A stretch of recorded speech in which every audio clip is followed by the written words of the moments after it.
মূল যে টপিকটা কি আছে আমাদের, রাইট ফর্ম অফ ভার্বস। এখানে আমার মনে হয় টপিকের মধ্যে প্রায় 20% সমাধান আছে। কেননা আমরা যদি প্রথমে এটা বুঝতে পারি যে একটা ভার্বের কতগুলো ফর্ম হয়, কতগুলো ফর্ম ভার্বের আছে, তাহলে আমাদের মনে হয় 25% অ্যান্সার বা সমাধান হয়ে যাবে। এখন আর প্রশ্ন হচ্ছে একটা ভার্বের কতগুলো ফর্ম। কেউ বলবো 3টা, মানে অনেক সময় আমাদের ইংরেজি গ্রামার বইয়ে কিন্তু ওই যে conjugation of verb, regular verb, irregular verb, এখানে কিন্তু 3টা ফর্মই দেওয়া আছে, লেখা আছে ওখানে present form, past form, past participle form. কিন্তু কোনো কোনো জায়গাতে এটাও লেখা আছে রুট ফর্ম, তারপর simple past and the last one is past participle. এখানেই হচ্ছে কথা, রুট ফর্ম আর বেস ফর্ম মধ্যে কিছু পার্থক্য আছে। যদি আমরা একটা এক্সাম্পলে যাই তাহলে এটা ক্লিয়ার হবে। এখানে বলা হচ্ছে যেরকম he is going to open a bank account, তো এখানে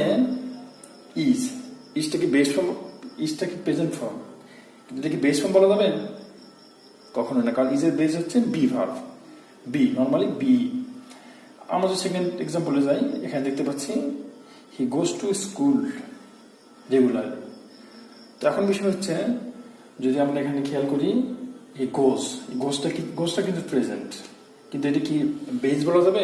বেস হচ্ছে গো, রুট এটা। তাহলে বেস ফর্ম আর প্রেজেন্ট ফর্মের মধ্যে কিছু মৌলিক পার্থক্য রয়ে গেছে। আমরা সেটা ফর্মে যাই। ফর্মস অফ ভার্ব কতগুলো ফর্ম আছে। প্রথমে হচ্ছে V1 বলা হয় যেটাকে, যেটা সর্বজন শিক্ষিত। তো এটাকে বলা হচ্ছে রুট ফর্ম বা base form. Root form, base form আগে আলোচনা করছি। এটাকে অবশ্য 2টা ক্যাটাগরি করা যেতে পারে V1 এর মধ্যে, 1, 2। সেটা হচ্ছে থার্ড পারসন সিঙ্গুলার ফর্ম বা SES ফর্ম। 2টা অবশ্য এক জায়গায় মার্চ করা যেতে পারে। যদি এক জায়গায় মার্চ করি তাহলে আমাদের দাঁড়াবে 4টে, আর যদি আমরা আলাদা করি তাহলে আমাদের হবে 5টা। ওকে, নেক্সট ওয়ান হচ্ছে V2, যেটাকে বলা হচ্ছে সিম্পল পাস্ট বা শুধু পাস্ট। এটাকে অনেক সময় VPU বলে থাকে, অনেক সময় VPU বলে থাকে। এগুলো VP বাদ দেওয়া ভালো, কারণ আপনার সরাসরি ভিপিতে কিন্তু প্রেজেন্ট ফর্ম হতে পারে, ভালো প্রেজেন্ট ফর্ম এটাও হতে পারে। সো VP না বলা চাই। সো আমার মনে হয় সবচেয়ে ভালো হতো যে রুট ফর্ম বা বেস ফর্ম, পাস্ট ফর্ম বা সিম্পল পাস্ট, এইভাবে বেশি ভালো হবে, ক্লিয়ার হবে। এখানে VPP মানে কিন্তু প্রেজেন্ট পার্টিসিপল বুঝতে পারে। সো এখানে মনে হয় সবচেয়ে বেশি ভালো হবে এইভাবে যে বলি আমরা ভার্বের পাস্ট পার্টিসিপল ফর্ম। দেন ING ফর্ম, এর মধ্যে অবশ্য জিরান পার্টিসিপল 2টাই আছে, এটা তো আমরা পড়ে যাচ্ছি। এবং লাস্ট ওয়ান হচ্ছে SES ফর্ম বা থার্ড পারসন সিঙ্গুলার ফর্ম। এই হচ্ছে পাঁচটা। এই পাঁচটা যদি আমরা একটু খেয়াল করি, যে রুট ফর্ম বা বেস ফর্ম, এরপর সিম্পল পাস্ট বা পাস্ট ফর্ম, এরপর VPP মানে ভার্বের পাস্ট পার্টিসিপল ফর্ম, এবং ING ফর্ম, আর হচ্ছে simple third person singular number form বা SES ফর্ম। এখন এই 5টা ফর্মটা কোন কোন ক্ষেত্রে ব্যবহার করা হতে পারে, কোনটা কোন ক্ষেত্রে ব্যবহার হবে, এইটা যদি আমরা ধরতে পারি তাহলে কিন্তু আমাদের রাইট ফর্ম ভার্বসটা কিন্তু অনেকটাই সহজ হয়ে যাবে। তো এখন চলে যাবো আমরা সরাসরি এইটা, মানে কোনটা কোন ক্ষেত্রে ব্যবহার করা হয়। ওকে, লেটস গো টু দা। এখন আমরা দেখতে পাচ্ছি যেখানে কোন ক্ষেত্রে ভার্বের বেস বা রুট হবে। প্রথমে দেখতে পাচ্ছি I want to go home. এই বাক্যে প্রথম বাক্যে এই তো গো কেন হলো এখানে? কারণ এখানে টু ছিল। তার মানে যদি কোনো বাক্যে এরকম টু থাকে, তারপর যে ভার্ব থাকে, সেক্ষেত্রে এটা ইনফিনিটিভ ভার্ব, মানে ইনফিনিটিভ টু। এটা কিন্তু মনে রাখতে হবে যে ইনফিনিটিভ টুর পরে কিন্তু ভার্বের বেস হবে। কিন্তু কয়েকটা ব্যতিক্রম আছে, যেরকম হচ্ছে ফ্রেজাল টু। যদি এটা ফ্রেজাল টু হয়, যেরকম লুক ফরওয়ার্ড টু, ফ্রেজ কিন্তু লুক ফরওয়ার্ড টু মানে এগুলো শব্দ, উইথ আ ভিউ টু, এখানে কিন্তু উইথ আ ভিউ, এইটা একটা ফ্রেজের পর টু আছে। অ্যাডিক্টেড টু, একই কথা, দুইটা মিলে একটা ফ্রেজ। প্রিফার টু, এটা কিন্তু একটা ফ্রেজ। যদি এরকম ফ্রেজের পরে ভার্ব থাকে, টু থাকে, মানে ফ্রেজাল টু, সেক্ষেত্রে কিন্তু আবার ING হবে, সেক্ষেত্রে কিন্তু বেস হবে না। তাহলে কখন হবে? ইনফিনিটিভ টু, ইনফিনিটিভ পরে বেস হয়। এরপর দেখতে পাচ্ছি আমরা এখানে কি দেখা যাচ্ছে, আই উইল গো। এখানে কিন্তু উইল ছিল, উইলটা কি মডাল। তার মানে যদি মডাল হয়, সেটি শুধু উইল না, মডাল বলতে যেটা বোঝায় যেরকম shall, should, will, can, could, may, might etcetera. Actually মডালের পরে ভার্বের সবসময় বেইজ হবে। তাহলে একটা গেল infinitive, modal, infinitive then modal. তারপর কি আছে এখানে, ডু, ডাজ, ডিড। যদি কোনো বাক্যে ডু থাকে অথবা ডাজ থাকে অথবা ডিড থাকে, সেক্ষেত্রে অবশ্যই তারপরের ভাবটা কিন্তু বেইজ হবে। যেরকম he does not ওবে his teacher, এখানে ওবে কিন্তু বেইজ, কোন রকম এসিএস আইএনজি কিচ্ছু হবে না, মূল যে সেটাই হবে। যা হওয়ার সেখানে ডাজে হয়ে গেছে, এখানে হয়ে গেছে। ওকে, তারপর কি আছে এখানে দেখতে পাচ্ছি আমরা, had better, would rather, would better, এগুলা যদি কোনো বাক্যে হ্যাড বেটার থাকে অথবা উড রাদার থাকে অথবা উড বেটার থাকে, যদি এসবের পরে যদি কোনো ভার হয় সেটা অবশ্যই বেইজ হবে, মানে সেখানে কোনো এসিএস আইএনজি কিচ্ছু হবে না। এবং লাস্ট ওয়ান হচ্ছে 5 নম্বরে লেট। যদি কোনো বাক্যে লেট থাকে, লেট, ডিয়ার, হিয়ার, মেক, যেরকম কোনো বাক্যে থাকে তারপরে কিন্তু অবশ্যই ওইটা বেইজ হবে। যেরকম বলা হলো এরকম, let me finish, let me finish, এই যে লেট আছে এই জন্য এখানে ফিনিশ বেইজ হলো কিন্তু। তো অনেকটা এরকম। এবার চলে যাবো আমরা তারপরে ভার্বের সেকেন্ড। এইবার আমরা দেখতে পাচ্ছি যে ভার্বের সেকেন্ড ফর্ম, যেটা মানে ফার্স্ট ফর্ম কোথায় হবে। যদি আমরা দেখি কোনো একটা বাক্যে এরকম ইট ইজ টাইম লেখা আছে অথবা ইট ইজ হাই টাইম অথবা এই বাক্যে আই উইশ তারপরে অথবা আই ফেন্সি, তাহলে আমরা অবশ্যই ওই বাক্যটাকে পরবর্তী ভাবটাকে ফার্স্ট টেন্স করবো। এরপরে দেখা যাচ্ছে যদি কোনো বাক্যে ওয়ান্স লেখা থাকে অথবা ওয়ান্স ফর টাইম অথবা এগো or a few days ago, yesterday, the previous day, and last year, last month or last week, যদি এইটা থাকে তাহলে অবশ্যই ওই বাক্যের ফাইনাইট ভার্বটা পাস্ট টেন্স হবে।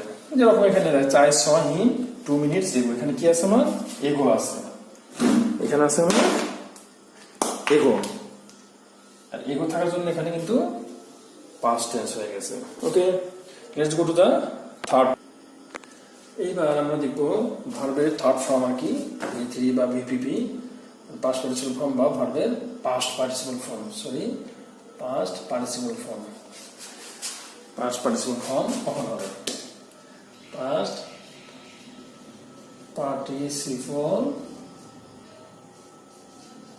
ফর্ম কখন হবে, যদি কোনো ভার্বের মধ্যে হ্যাভ বা হ্যাজ থাকে তারপরে যে কোনো ভার্ব হয় সেটা অবশ্যই পাস্ট পার্টিসিপল হবে। এখন প্রশ্ন হতে পারে যে এরকম তো থাকে না, শুধুমাত্র সিঙ্গেল একটা ভার্ব থাকে, হয়তো দেখা গেল গো, গোকে আমাদের হয়তো করতে হচ্ছে হ্যাজ গন, তাহলে আমাদের হ্যাজটা থাকবে না, তো তাহলে কি করবো? হ্যাঁ, সেটা বোঝার বুদ্ধি আছে। কখন আমরা এরকম করবো, যখন দেখবো কোনো বাক্যের মধ্যে এরকম হয়তো অলরেডি আছে অথবা ইয়েট অথবা জাস্ট, জাস্ট নাও অথবা রিসেন্টলি বা ever recently, just now, just, yet, already. কখনো কখনো লেটলি থাকতে পারে, তাহলে আমরা বুঝবো যে সেক্ষেত্রে হ্যাভ হবে বা হ্যাজ হবে, এবং তার হ্যাভ হলে তো অবশ্যই পাস্ট পার্টিসিপল হবেই। এইটা তাহলে একটা। দুইটা হচ্ছে কি, যদি কোনো বাক্যে হ্যাভ থাকে অথবা বিং আছে অথবা গেট, গট, গেটিং, হ্যাভিং, যদি কোনো বাক্যে এরকম কোনো শব্দ থাকে তারপরে আরেকটা ভার্ব গ্যাপে দেওয়া আছে, চোখ বন্ধ করে এটা পাস্ট পার্টিসিপল করতে হবে 100%। এটা গেল। এরপর যদি আমরা দেখি 3 নম্বরে প্যাসিভ, যদি কোনো বাক্যে প্যাসিভ হয়, মানে কোনো বাক্য প্যাসিভ সেন্টেন্স, তাহলে অবশ্যই ওই বাক্যের মেইন ভার্বটা পাস্ট পার্টিসিপল হতেই হবে। যেরকম যদি দেখি আমরা, দা ওয়ার্ক ইজ ডান অথবা দ্য ওয়ার্ক হ্যাজ বিন ডান। দেখেন হ্যাজের পরে বিন আবার ডান, হ্যাজের পরে বিন তো রয়েছে, তাহলে এখানে ডান কেন হচ্ছে? প্যাসিভ বাক্যে মূল ভাব অবশ্যই পাস্ট পার্টিসিপল হবে। এখানে পাস্ট পার্টিসিপল হওয়া সত্ত্বেও এখানেও কিন্তু পাস্ট পার্টিসিপল হচ্ছে। অতএব প্যাসিভ বাক্যের মূল ভাব সবসময়ের জন্যই পাস্ট পার্টিসিপল হবে। ওকে, আমরা চলে যাব তারপরে নেক্সট। এইবার আমরা আলোচনা করব ভার্বের থার্ড ফর্ম। থার্ড ফর্ম কি আছে, যেরকমটা সরি আইএনজি ফর্ম। যদি কোনো বাক্যে প্রিপোজিশন থাকে তারপরে ভার্ব থাকে অবশ্যই আইএনজি হবে।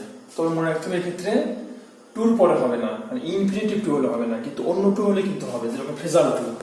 Look forward to, with a view to, prefer to, addicted to, এর আগে আলোচনা করছি। এরপর যদি ভাব দিয়ে বাক্য শুরু হয়, শুরুতে ভাব, যেরকম এর একটা বাক্য, walking is a good exercise, walking is a good exercise, এখানে আটা লিখি নেন, walking is a good exercise, is a good exercise. হ্যাঁ, তো এখানে ওয়াকিংটা কিন্তু ভাব, বাক্য শুরুতে ভাব, ওদের আইনজি হলো এটা।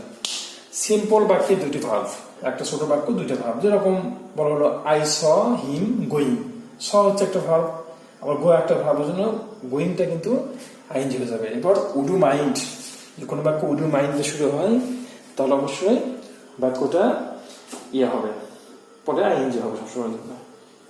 শুধু উডু মাইন্ড না, ক্যানট হেল্প, কুডু হেল্প এরকম ক্ষেত্রে হতে পারে, সেক্ষেত্রে I can not help doing going এরকম, বা কুড নট হেল্প, এক্ষেত্রে আইনজি হয়। লাস্টে ফ্রেজাল ভাব, ফ্রেজাল ভাব আগে ফ্রেজাল টু, ফ্রেজাল টু আগে আলোচনা করছি, ফ্রেজাল টুর ক্ষেত্রেও আইনজি হবে, যেরকম ওই যে look forward to, get used to, be used two.